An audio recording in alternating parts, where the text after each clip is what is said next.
महीने बाद शुरू हुई जन सुनवाई।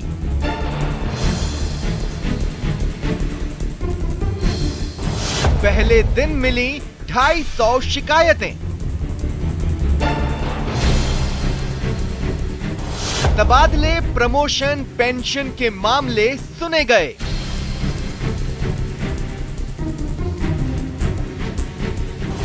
सबसे ज्यादा तबादलों के मामले आए सामने। सब बातें जो स्थानांतरण के अलावा आएगी, आप देखना उस पर कार्रवाई होगी। मंत्रियों ने किया जल्द शिकायतों के निराकरण का वादा। मंत्री जी ने कहा कि हमें शारीरिक शिक्षकों को योग के लिए प्रशिक्षण देंगे। हमारा सरकार ने मीटिंग कर दिया 16/10/2020 को। 30 साल की सेवाओं में अब तक एक भी लाभ नहीं मिला मुझे। भीड़ से कांग्रेस में उत्साह का संचार बीजेपी को लगा बेकार। छोटे छोटे काम इन्होंने नहीं किए तो ये काम कैसे कर पाएगी। ये लगता है कि जन सुनवाई इनकी नाम मात्र की जन सुनवाई है। ऐसी ही जन सुनवाई कर चुकी है बीजेपी की भी सरकार।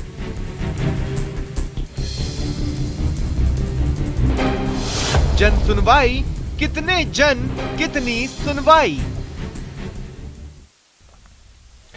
स्वागत है आप सभी का, आपके साथ मैं हूं स्वप्निल। गहलोत सरकार के मंत्रियों ने फिर से जन सुनवाई शुरू की है। यह जन सुनवाई 21 महीने बाद शुरू हुई है।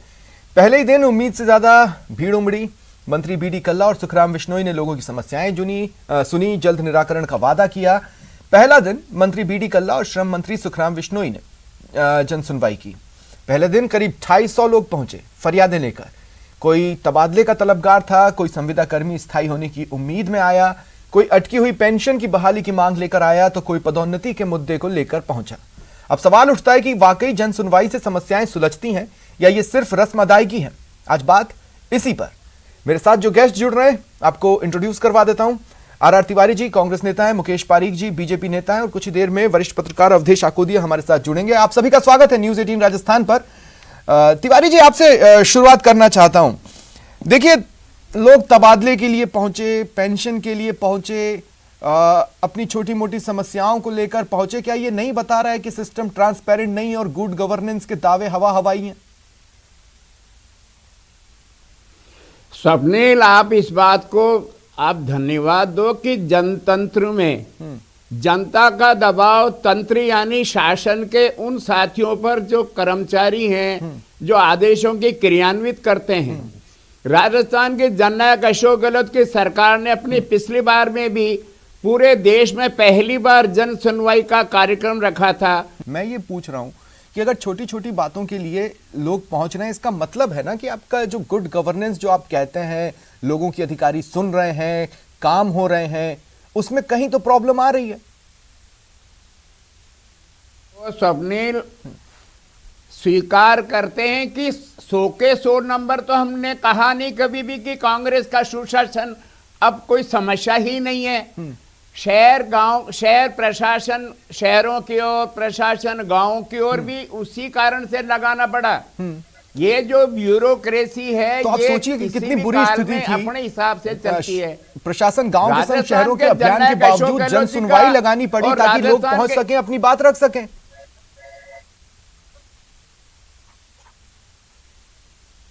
समझ में नहीं आया प्रश्न। तिवारी जी, मैं ये कह रहा हूं, तो आप सोचिए कि कुछ दिनों पहले तक, जब तक कि अभियान शुरू नहीं हुए थे, कैसी स्थिति रही होगी। लोगों को तो ये महसूस होता होगा कि हमें कहीं सुना ही नहीं जा रहा। तो फिर क्यों हम ये ना स्पेकुलेट करें कि हो सकता है आज आपके अगेंस्ट एंटी इनकम्बेंसी हो। शासन का कैसा भी स्वरूप करा दो आप स्वप्निल जी, ब्यूरोक्रेसी अपने हिसाब से काम करती है। आप देख नहीं रहे हो, आईपीएस पकड़ा जाता, आईएएस पकड़ा जाता, आरएएस पकड़ा जाता, आरपीएस पकड़ा जाता, चपरासी पकड़ा जाता, निजी क्षेत्र में पकड़ा जाता। अब आम आदमी का अगर मानसिकता ये हो गई कि पैसे लेके ही काम करूंगा, तो उसमें किसी को भी बदल दो। लेकिन फिर भी जननायक अशोक गहलोत जी और राजस्थान के हमारे यशस्वी प्रदेश कांग्रेस के अध्यक्ष डोटास राज्य ने लेकिन क्या ये सीएम अशोक गहलोत की कमजोरी नहीं है कि वो ब्यूरोक्रेसी पर लगाम नहीं कस पाते? देखिए, मैं ये क्यों पूछ रहा हूं, कुछ दिनों पहले चुनाव के दौरान सीएम अशोक गहलोत ये कह रहे थे कि अगर आपने नहीं जिताया तो ब्यूरोक्रेसी हमारा देखना सुनना छोड़ देगी। आज आप कह रहे हैं कि ब्यूरोक्रेसी अपने मन की करती है। तो मैं कह रहा हूं कि ब्यूरोक्रेसी पर लगाम नहीं लगा पाना क्या एक खामी नहीं है सीएम गहलोत की? एसीबी और एसीडी लगातार देश में सर्व सबसे ज्यादा अगर कोई काम कर रही है, डर तो पैदा कर रही है ब्यूरोक्रेसी में। बेईमान लोगों को जेल के शिकंजों के पीछे भेज रहे हैं। जनता का अगर काम नहीं करेगा कोई भी ब्यूरोक्रेट, चाहे वो आईएएस हो चाहे चपड़ासी हो, राजस्थान के जननायक ने कह रखा है कि उन लोगों को सजा मिलेगी और हर गलती सजा मांगती है, ये उनका वाक्य है। तो भी और लोगों को इसलिए छोटी छोटी प्रदेश बातें लेकर कांग्रेस पहुंचना के पड़ा। अध्यक्ष मुझे ने- लगता है आपको इंट्रोस्पेक्शन की जरूरत है, आपकी पार्टी को ये सोचना चाहिए। मैं एक बार मुकेश पारीक जी अब आपके पास आना चाहता हूं। मुकेश पारीक जी, बीजेपी भी जनता दरबार लगाती थी, कई बार तो हमने उसमें मंत्रियों को फरियादियों पर भड़कते भी देखा। कालीचरण सराफ जी भड़क चुके थे अपनी एक जनता दरबार में कुछ लोगों पर। मैं ये कह रहा हूं कि इन्हीं छोटी छोटी बातों के लिए तो लोग आपके पास भी पहुंचते थे। जी देखिए, कोई भी पार्टी जो सत्ता में है अगर ऐसी कोई जन सुनवाई करती है तो इसमें किसी को कोई ऐतराज नहीं हो सकता। यहाँ प्रमुख विषय जो है वो विषय ये है कि आज कांग्रेस की सत्ता आए, राजस्थान में कांग्रेस की सरकार को 3 वर्ष से अधिक हो चुके हैं। देखिए, आज नियमितीकरण की इन्होंने जो वादा किया था, 3 साल इन्होंने कमेटी ने कोई काम नहीं किया। आज ये कह रहे हैं कि हम कानून बनाएंगे और कानून के लिए, नियम कानून के लिए इस कमेटी की हम राय लेंगे। अब इन्होंने इतना लंबा समय निकाल दिया, जो इन्होंने बात की थी, जो इन्होंने वादे किए थे वो पूरा नहीं किया। पर ये तो मुकेश पारीक जी देखिए ना, सियासी दलों की तो ये एक तरह से ये हथियार बना हुआ है कि एक कमेटी बिठा दो जो रिपोर्ट देगी और उस पर मामला लटका रहेगा। हथियार नहीं, देखिए आपने भी कई चीजों पर कमेटियां बनाई हैं और रिपोर्टों को लटकाया है सर। देखिए, आपका जो प्रश्न है ये एक बड़ा गंभीर विषय है, नियमितीकरण वाला। और ये विषय एक ऐसा है कि अगर आपने 2 साल तक तो राजस्थान समेत 2 मिनट तिवारी जी, तिवारी जी, जब मैं आपसे बात कर रहा था किसी ने बीच में नहीं बोला। मैं पारीक जी से बात कर रहा हूं, मेरे को बात कर लेने दें। पारीक जी देखिए, मेरा सवाल क्या था कि छोटी छोटी बातों के लिए लोगों को अगर मंत्री तक पहुंचना ही पड़ रहा है तो गुड गवर्नेंस के दावे आपके भी हवा थे, इनके तो दिख ही रहे। नहीं, मैं आपको देखिए क्या है, जब सरकार है, लोकतंत्र में जिस भी व्यक्ति का कार्य नहीं होगा वो जाएगा ही, अधिकारी के पास जाएगा, मंत्री के पास जाएगा, मुख्यमंत्री के पास जाएगा, एक सामान्य प्रक्रिया है। ये विषय जो है, जाना या नहीं जाना, ये एक बहुत ज्यादा मैं इसको ये नहीं मानता हूं कि ये गलत है या सही है। गलत यह है कि जो सरकार अपनी सत्ता में जिस अपने वादों के साथ आए, जिस जन घोषणा पत्र को लेकर आए, कम से कम 3 साल बीत जाने के बाद भी अगर उसकी जो मुख्य बातें पूरी नहीं होती है, सिर्फ उनको अटकाया और लटकाया जाता है ये कह के कमेटी के नाम पर।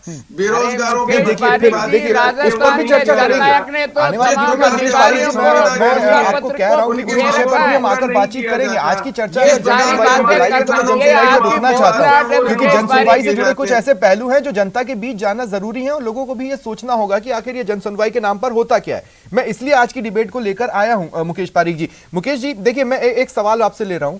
मैं सिंपल सी बात ये कह रहा हूं कि मान लीजिए जनसुनवाई हुई, अब इसमें एक कॉमन इशू जिसका सामना आपने भी किया और तिवारी जी भी कर रहे हैं या कांग्रेस भी कर रही है, वो है तबादला। ठीक है, लोग तबादला लेकर इसलिए घूम रहे हैं क्योंकि तबादले के नाम पर तो उद्योग सदियों से चलता रहा है। तबादले का एक सीजन हमारे प्रदेश में होता है, जो बीजेपी के समय में भी था, कांग्रेस के समय में भी है। अभी हालांकि रोक लगी हुई है, लेकिन तबादला ये टेढ़ी खीर थी, इसके लिए तक आना पड़ता है। तो उसका एक बहुत सिंपल सी जो मैं ये बोलूं कि नतीजा निकाला जा सकता है, हैंड्स प्रूव टाइप का, वो ये कि तबादला नीति आप भी अटकाते हैं, तबादला नीति कांग्रेस भी अटका कर बैठी है ताकि ये चलता रहे। नहीं, ये स्वप्निल जी, मैं थोड़ा सा इसमें एक संशोधन चाहूंगा। जो हमारे शिक्षा विभाग के जो तबादले थे, आपने देखा होगा उसमें एक ट्रांसपेरेंसी थी। और भी जो कोई भी तबादले हो, अगर उसमें ट्रांसपेरेंसी का ध्यान रखा जाए, अभी आप देखिए बड़ा दुर्भाग्यपूर्ण ये रहा कि शिक्षकों ने माननीय मुख्यमंत्री जी के सामने ये आरोप लगाया कि सरकार में हमको तबादलों के लिए पैसे देने उनसे किसी सरकार के सबसे बड़े चेहरे ने पूछा, आपकी सरकार के सबसे बड़े चेहरे ने उस वक्त पूछा होता तब भी जवाब सर यही होता।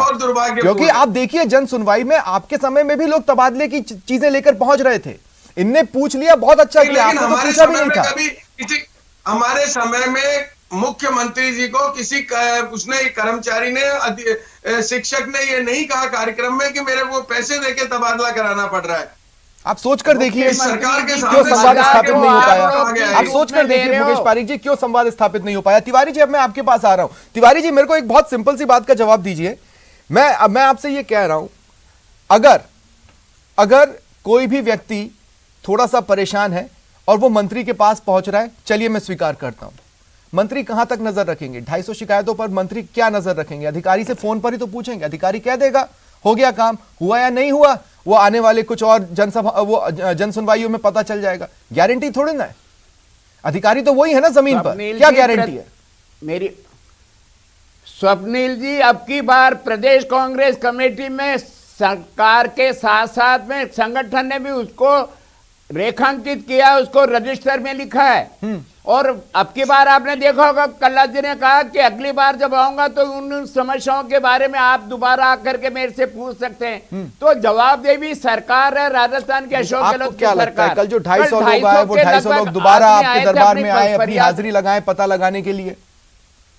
मैं कह रहा हूं अधिकारी तो जमीन पर वही है ना, आपके पीछे तो जाना ही जिस पड़ेगा सिस्टम ना। की वजह सवाल है से कि आपको मैं जन खुद ही सुनवाई कह रहा लगानी हूं, पड़ी, ये वो जो सिस्टम तो वहां का वही है। नौकरशाही है, ये नौकरशाही का काम करने का अंदाज अपना है। सरकार का जनप्रतिनिधि, चाहे वो विधायक हो, सरपंच हो, प्रधान हो, जिला प्रमुख हो, मंत्री हो, तो 3 साल में आप सिस्टम पर लगाम नहीं कस पाए, ये तो आत्म स्वीकारोक्ति है।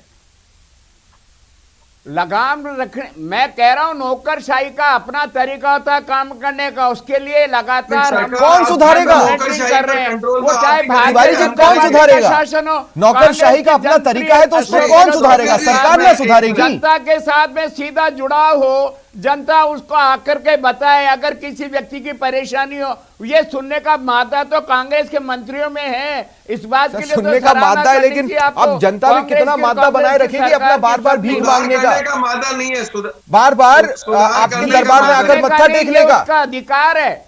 वो अपनी अगर बात उसका को अधिकार है रखने तो का ऐसी अधिकार नौबत रखता क्यों आ रही है? मेरा सवाल तो यही है। पारिक जी कुछ बोल रहे हैं, पारिक जी सवाल से पहले अपनी बात रखिए, फिर मैं सवाल पूछूंगा। देखिए स्वप्निल जी, बड़ा आश्चर्यजनक है, तिवारी जी बार बार अधिकारियों और कर्मचारियों पर आरोप लगा रहे हैं। इसका मतलब ये सरकार की कोई पकड़ नहीं है प्रशासन पर, ये खुद ये सिद्ध कर रहे हैं। इन्होंने हर शब्द में आपकी थी पकड़, आपकी थी। का अगर आपकी पकड़ थी तो आपके समय में जन सुनवाइयां क्यों हुई? होता है, जनता के चुने हुए प्रतिनिधि का काम करने का अपना तरीका होता है, दोनों में बेहतर सामंजस्य हो, यही हम चाहते हैं। इसलिए प्रदेश कांग्रेस कमेटी में हमने जन सुनवाई शुरू की है, आम आदमी वहां आराम से आ सके, आसानी से आ सके और अपनी बात नहीं, 2 मिनट वापस डिबेट को ऑर्डर में लाते हैं, वापस डिबेट को ऑर्डर पर लाते हैं। हम सब एक दूसरे के ऊपर बोल रहे हैं, इस तरीके से बात नहीं जा पाएगी। पारिक जी मेरी बात सुनिए। ब्यूरोक्रेसी अगर आपके कंट्रोल में थी तो जन सुनवाई की आपको जरूरत क्यों पड़ी? जी काल में शुरू की आप लोगों ने, तो तिवारी जी अगर आपकी कोई अच्छी चीज बीजेपी ने ले ली तो आपको तकलीफ है क्या? तिवारी जी, आप तो एक दूसरे की अच्छी बातें स्वीकारना सीखिए ना सर। काम की अगर आप नकल करना चाहते हैं तो शुरुआत नकल क्या है? आपकी योजना अगर बीजेपी चालू रखे हुए हो तो फिर ये नकल है क्या? अच्छी चीज है, कोई भी सीखे उससे। तिवारी जी मतलब ठीक है, लेकिन पारिक जी, हाँ, ब्यूरोक्रेसी आपके भी कंट्रोल में नहीं थी तभी जन सुनवाई की जरूरत पड़ी। जन सुनवाई ढकोसला है क्या? हमने कभी ये आरोप नहीं लगाया। देखिए आप सुनिए, अगर हमने कभी ये आरोप नहीं लगाया, इन्होंने तो अपने हाथ खड़े कर दिए। ये तो कह रहे हैं जब हमारे कर्मचारी और अधिकारी नहीं है इसलिए हम क्या करें। हमने कभी उन्होंने आरोप नहीं लगाया। आप ये कह रहे हैं कि जन सुनवाई एक प्रक्रिया है। देखिए, प्रक्रिया होना और मंशा होना दो अलग अलग बातें हैं। तो आपके लिए क्या जन सुनवाई एक ढकोसला थी? देखिए, अगर इनकी मंशा है तो ये जो इनके पास शिकायतें आ रही है, अगर ये वास्तव में उसका निराकरण करना चाहते हैं तो उसको पोर्टल पर डालें। पोर्टल पर उसको पता चलेगा जिसकी शिकायत हुई है उसका क्या सॉल्यूशन हुआ है, वास्तव में कितनी नहीं पारिक जी, ये तो उनकी बात हो गई ना, मैं तो आपसे आपकी बात कर रहा हूँ। देखिए पारिक जी, मेरा सवाल सुनिएगा और समझिएगा। और मैं ये बताना चाहता हूँ कि मेरे साथ अब अवधेश कुजिया जी भी जुड़ चुके हैं, वरिष्ठ पत्रकार हैं। मैं कुछ ही देर में उनके पास जाऊंगा। स्वागत है अवधेश जी। पारिक जी सवाल सुनिए। अरे तिवारी जी 2 मिनट रुकिए ना, सवाल को आने दीजिए टेबल पर। हाँ पारिक जी मेरी बात सुनिए। पारिक जी, आपने क्या कहा? आपने कहा, तिवारी जी 2 सेकंड ना, आपको भी सवाल में मजा आएगा। आप 2 मिनट तो मेरा साथ दीजिए तिवारी जी। पारिक जी देखिए, मैं आपसे ये कह रहा हूं, आपने कहा कि जन सुनवाई एक प्रक्रिया है। मैं कह रहा हूं जन सुनवाई तो एक मंशा होनी चाहिए। अब मान लीजिए प्रक्रिया है तो क्या जन सुनवाई सिर्फ एक ढर्रा है इसलिए ढो रहे हैं टाइप में आपने की, या आपकी मंशा थी? सिर्फ प्रक्रिया कह के उसे ढकोसला क्यों साबित कर रहे हैं? किसी प्रक्रिया को अगर आप अपनाते हैं और उस प्रक्रिया में आपकी मंशा उसके कार्यों को करने की है, उसमें सॉल्यूशन करने की है, लोगों की समस्याओं का निराकरण करने की है, तब तो वो प्रक्रिया अच्छी है, उचित है। मैंने यही कहा कि हम जो करते थे सुनवाई, उसके अंतर्गत जो भी समस्याएं आती थी हम उसको पोर्टल पे डालते थे। उन समस्याओं में से कितनी का निराकरण हुआ, वो जो शिकायत के लिए आते थे उनको इसका मालूम चलता था कि उसका क्या निराकरण हुआ है। हमारे सामने जो चाहे ट्रांसफर्स के मैटर्स आए हो, चाहे और कोई ऐसे मैटर्स आए हो, ठीक है, हमने ठीक है। देखिए, मैं कुछ चीजें और टेबल पर रखना चाहता हूँ। देखिए, मैं अवधेश जी आपके पास आ रहा हूं। देखिए, कुछ बातें बहुत कहते हैं ना कि पानी की तरह साफ होती हैं। अब आप देखिए, जन सुनवाइयां, एक तरफ जन सुनवाई चल रही हो और दूसरी तरफ हड़ताल पर लोग बैठे हों, कहीं कहीं 52 दिनों से 53 दिनों से, कहीं कहीं हो सकता है कि हाल ही में मोर्चा खोला हो, कहीं कहीं हो सकता है उससे भी लंबे से बैठे हो, और एक तरफ जन सुनवाई चल रही होती है। क्या ये अपने आप में विडंबना नहीं है? क्या ये सवाल नहीं होना चाहिए कि जन सुनवाई में कितने जन और कितनी सुनवाई? बिल्कुल स्वप्निल जी, आपने ठीक शब्द काम में लिया। बिल्कुल विडंबना है, और दोनों दलों की सरकार में बिल्कुल एक परंपरा बन गई है जनसुनवाई करने की। देखिए, कोई भी व्यक्ति जनसुनवाई में जो आता है, जिसको आम जनता दोनों दल कहते हैं, वो आम जनता यहाँ पर आती क्यों है, उसका काम किससे रिलेटेड है। आप जितने भी मामले आते हैं जनसुनवाई में, उनकी स्क्रूटनिंग कर लीजिए और देख लीजिए, मामले होंगे रेवेन्यू डिपार्टमेंट से रिलेटेड, पुलिस से रिलेटेड या तबादलों से रिलेटेड। 95% मामले यही होते हैं सारे के सारे। तो आदमी यहाँ पर आ क्यों रहा है? यहाँ पर तो कोई काम होना नहीं है। वापस आप उसी सिस्टम में उससे जो आप एप्लीकेशन लेते हैं, उसको वापस उसी सिस्टम में आप भेजेंगे जहाँ से उसका काम नहीं हुआ है। और इस बात की क्या गारंटी है कि यहाँ से आप भेज देंगे तो वो काम हो जाएगा? इसको कौन चेक करेगा कि यहाँ से जितनी एप्लीकेशन गई, चाहे वो जनसुनवाई के जरिए गई, उनका कितनों का निराकरण हो गया? एक ट्रांसपेरेंट सिस्टम बनाना चाहिए। तब कि मंत्री बीडी कल्ला या सुखराम बिश्नोई कब तक नजर रखेंगे? अगर इतनी सी बात के लिए उनके पास पहुंचना पड़ रहा है तो वो तो अधिकारी से फोन पर पूछेंगे, अधिकारी क्या देगा, हो गया, ये मान लेंगे। बिल्कुल, देखिए, जिम्मेदारी जो सिस्टम आपका है, जो भी अधिकारी अपॉइंट है फील्ड में, उसकी है काम करने की। वहां काम नहीं हो रहा है, तब आपके पास वो आ रहा है। आपने एक चैनल खोल दिया, या आप फोन करेंगे, आप उसको मार्क करेंगे, मार्क करके फाइल उसी के पास जानी है वापस। हाँ। तो इस बात की क्या गारंटी है कि वो काम कर देगा? और नहीं करेगा तो उसके ऊपर क्या एक्शन होगा? और वो अब तक उसने काम नहीं किया है, डिले कर रहा है, उसके लिए उसके ऊपर क्या एक्शन होगा? मैं आपको कई ऐसे उदाहरण दे सकता हूँ। क्योंकि जन सुनवाई कार्यक्रम जब भारतीय जनता पार्टी के शासन में जब चला था, तो मैं भी उससे जुड़ा हुआ था, इसलिए मैं आपको जरा कुछ बताना चाहूंगा। एक तो हमने जो ये हमारा सुनवाई का कार्यक्रम था, हमने इसको पोर्टल से जोड़ दिया था। तो जो भी हमारे पास समस्याएं आती थी, उसका क्या निराकरण हुआ, उसका निराकरण हो सकता है या नहीं हो सकता, जो भी था वो सब कुछ पोर्टल में दिखता था। नंबर 1। नंबर 2, हमने समय समय पर मीडिया को ये जारी किया कि हमारे पास पिछले सप्ताह में इतनी हमारे पास शिकायतें आई, जिसमें ट्रांसफर की इतनी थी, अन्य चीजों की इतनी थी और ये थी, और उसमें हमने ये निराकरण किया। मीडिया की, हम जब सुनवाई का कार्यक्रम संपूर्ण हो जाता था, उसके बाद हम मंत्रीगण को मीडिया से उनकी वार्ता कराते थे, और उसमें पिछला और अगला पूरा एक उसकी अकाउंट डाटा एंट्री को चेक कौन करता था?